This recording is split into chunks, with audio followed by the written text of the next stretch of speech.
Em 1 Coríntios, capítulo 2, versículo de número 2, a palavra do Senhor vai nos dizer da seguinte maneira: porque nada me propus saber entre vós, senão a Jesus Cristo e este crucificado. Vou ler de novo. Porque nada me propus saber entre vós, senão a Jesus Cristo e este crucificado. Glória a Deus. Senhor, nosso Deus e Pai, nós bendizemos a Ti, Senhor Deus, pelos momentos do louvor, os momentos, Pai, que nós podemos ter aqui cantando, Senhor Deus, bendizendo o Teu nome com os louvores. Mas nós pedimos, Pai, uma bênção também neste momento da palavra, porque a palavra, Senhor, ó Pai, precisa ser entendida pelo Espírito. E nós precisamos, Pai, da Tua ajuda nesta hora, nos mostrando aquilo que é a necessidade particular de cada um, de maneira que a palavra possa alcançar, Senhor Deus, cada coração nesta noite. Nós pedimos a Tua bênção, no nome do Senhor Jesus. Amém. Então, irmãos, o texto que nós lemos, na verdade, é uma pregação do apóstolo Paulo. E ele tinha passado por um momento anteriormente a isso, segundo quando lemos em Atos. Ele teve um momento onde ele foi pregar para os gregos, e ele foi pregar num ambiente de muito saber filosófico, e no Areópago, e ali ele cita na pregação dois poetas, homens importantes aos gregos, e ele não foi bem visto ali pregando a palavra, apesar de ter citado os poetas, apesar de ter falado um pouco, talvez, quem sabe, de filosofia, porque os gregos, eles se agradavam disso, de ouvir muito saber, muita filosofia, muito conhecimento. E Paulo agora, nessa pregação em particular, de imediato ele fala isso. Porque não me propus entre vós saber, senão Jesus Cristo e este crucificado. E nós entendemos o seguinte, que Paulo era um homem que tinha a capacidade, sim, de pregar com muito saber. Ele era um homem entendido na sua religião. Ele não era apenas uma pessoa simples que vinha assistir os cultos. Disse na palavra que ele era um de destaque na sua religião. Ele tinha aprendido aos pés de Gamaliel. Parece que o Fábio até falou isso na última pregação aqui. Então nós sabemos da vida de Paulo e sabemos que ele tinha uma capacidade, uma inteligência suficiente para pregar com muito saber. No entanto, quando ele diz assim que ele se propõe a pregar Jesus Cristo e este crucificado, ele está falando que o que era importante, o que ia fazer de fato com que vida no ambiente acontecesse, seria a pregação única e suficiente do Evangelho de Jesus. Única e suficiente do Evangelho de Jesus. E nós vemos que na sociedade dos nossos dias em especial, e também era assim aqui para os coríntios, nós vemos uma falha em tudo. Há uma falha na sociedade, famílias já não se existe mais como nos dias antigos, e a cada dia esse processo de desestruturação da família vai ficando uma coisa cada dia pior. Os sistemas todos faliram, não há um sistema político no mundo que tenha se estabelecido com plena força. Todos faliram, por assim dizer. E o sistema religioso é falido. Isso nós falamos da nossa própria experiência. Não podemos negar isso, né? Que o sistema religioso é um sistema também falido.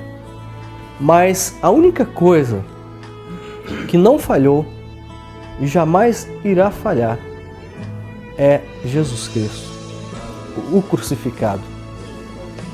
Quando você prega Jesus como salvação, você precisa entender que Jesus, ele foi até o fim. Ele não falha. Ele vai à cruz do Calvário e ele exclama: está consumado. Tudo que o Pai propôs que ele fizesse, ele fez. Então ele não falha naquilo que é o projeto de Deus para a salvação do homem. Ele vai até o fim e ele cumpre com todos os requerimentos de Deus para que essa salvação nos alcançasse. Ele cumpre com tudo isso. Mas acontece uma coisa.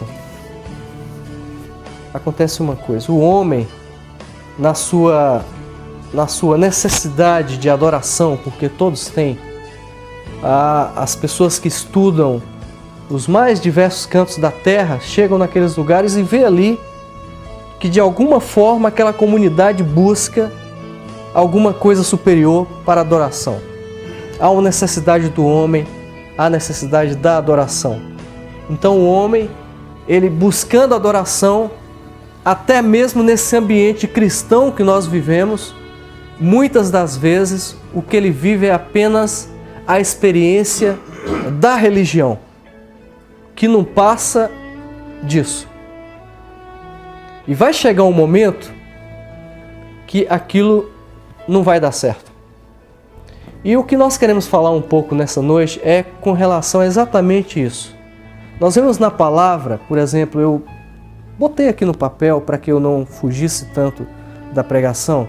Nós vemos aqui na palavra duas experiências maravilhosas na palavra que fala-se da necessidade da pregação de Jesus crucificado para que o homem tivesse vida com Deus, de fato.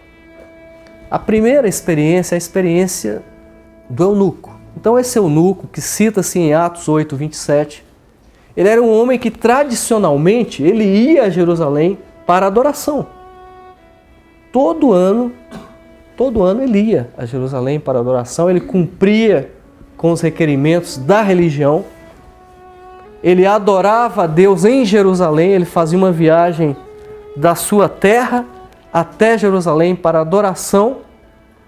No entanto, quando esse homem volta da adoração e ele está lendo a palavra sem compreendê-la, por graça e misericórdia de Deus, o Espírito Santo move Filipe a levar aquele homem a palavra da salvação. Se a religião fosse suficiente, ele não precisava desse mover de Deus para salvá-lo. Mas a religião não é suficiente. Nós podemos viver tempos bons na religião, vivendo acomodadamente a religião, mas para fim de salvação é só a cruz do Calvário que de fato resolve a nossa situação com Deus. Veja que esse homem, ele ali naquele momento, ele está lendo exatamente uma palavra que fala de um cordeiro sendo morto. E naquele momento, Deus envia este servo, e este servo então se achega àquele homem e explica que o cordeiro é Jesus. De que Jesus é aquele que morreu, mas é também aquele que ressuscitou. Jesus é aquele que venceu a morte por nós. Se nós não tivermos esta experiência, irmão, a experiência de conhecer Jesus Cristo, o que morreu na cruz do Calvário por minha vida, por sua vida, tudo que nós temos é apenas uma religiosidade. E isso não é suficiente para a salvação. Veja um outro exemplo que eu também coloquei aqui, que é em Atos 10, capítulo 1, versículo 1, conta-se a história de Cornélio. Cornélio era um homem temente a Deus, era um homem que vivia em Jerusalém e, portanto, adotou aquele sistema religioso e teve devoção àquele sistema também. Ele gostava da religião dos judeus, ele não era judeu, ele era um centurião romano. No entanto, ele adotou aquela religião dos judeus como a dele. E ele, na sua religiosidade, era um homem piedoso e justo, conforme a palavra. Era um homem de obras, era um homem que vivia uma vida digna de um homem religioso. No entanto, houve um mover de Deus mais uma vez para que Pedro fosse aquele homem levar a pregação do Evangelho, a pregação de Jesus, o que morreu na cruz, para a salvação do homem. Mais uma vez, se a religião fosse suficiente, Cornélio estava bem. Ele não precisava disso, mas não é suficiente. Então, irmãos, a palavra para nós nessa noite é que o Senhor tem nos movido a isso aqui, a esse encontro. Nós poderíamos estar acomodadamente na nossa religiosidade, essa é a grande verdade. No ambiente que nós estávamos, pode ser, não vou citar nomes, pode ser A ou B, mas, no entanto, o Senhor nos tira dali para que nós possamos viver a experiência com Jesus Cristo crucificado, aquele que morreu na cruz do Calvário por nossas vidas. A nossa vida tem que ser vivida a partir de Jesus e não a partir da denominação e não a partir da religião. Por isso que há muitas religiões e as pessoas ficam falando, mas por que tanto? É porque eles não entenderam que há uma diferença entre religião e, de fato, a obra que Jesus quer fazer na nossa vida. Há uma diferença. E a diferença é mostrada exatamente nesses dois exemplos em particular. Mas há muitos outros exemplos, onde Deus se move para trazer aquela vida da religiosidade para uma vida que é vivida agora a partir de Jesus. E se a religião falhar, está tudo bem, porque o nosso Jesus não falhou e nós continuamos de pé com Ele. Nós continuamos de pé com Ele. Não vamos nos esconder, não vamos guardar os nossos dons, os nossos talentos, nós vamos pôr à disposição do reino. Não precisa-se do templo, porque na concepção humana de religião, o templo é até necessário. A ordem, o rito, nada disso. O Senhor nos chama para viver uma experiência com Ele. É a experiência do ladrão ao lado da cruz que ouve de Jesus: hoje estarás comigo no paraíso. Mas você pode optar pelo outro. O outro zombou, desafiou. Se você é Deus, por que você não... Não, mas nós optamos pela reconhecer por fé que Jesus é o nosso Salvador. De que Jesus nos comprou com alto preço. De que Jesus nos chamou para esta obra, a de evangelização, a da pregação do Evangelho. E pouco se prega do Evangelho hoje em dia. Se prega de benefícios através da fé, o temor, um Deus irado que pune se você não cumprir com certos requerimentos, Mas a pregação do Evangelho, irmãos, é o chamado ao arrependimento. Arrependei-vos. Nós precisamos falar com o homem de que ele vive em pecado. E nós não podemos esconder essa palavra que ninguém gosta. Pecado, pouco se fala disso nas igrejas hoje.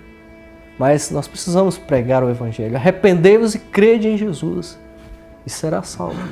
Nós precisamos pregar ao homem que Jesus morreu na cruz, mas ressuscitou ao terceiro dia, garantindo a salvação do homem. Garantindo a salvação do homem. Não há nada que você possa fazer para te salvar. Nós precisamos nos render aos pés do Senhor para entender isso. Nós precisamos nos render. Porque, de fato, o que se tem hoje é uma concepção de que você precisa fazer muita coisa além do que Jesus fez. Mas se Jesus, Ele mesmo disse, está consumado, fiz tudo, agora é você segui-lo em obediência, pelo Espírito, transformando a sua vida até que você alcance na glória a estatura de varão perfeito, que nessa terra não vamos alcançar, mas na glória sim. E se nós continuamos seguindo o Jesus da cruz, o Jesus do Calvário, o Jesus que ressuscitou, todas as religiões ao nosso redor podem falir. mas com o Senhor nós vamos de pé continuamente até o fim. Amém? É essa a palavra do Senhor para as nossas vidas nesta noite. Não há um outro nome, que é um outro texto que eu pus aqui também, nem li, mas em Atos 4:12 diz assim, diz que em nenhum outro há salvação, porque também debaixo do céu nenhum outro nome há dado entre os homens pelo qual devamos ser salvos. O problema é que muitas vezes o homem confia no próprio homem, no pastor, no líder. Não confia em Jesus.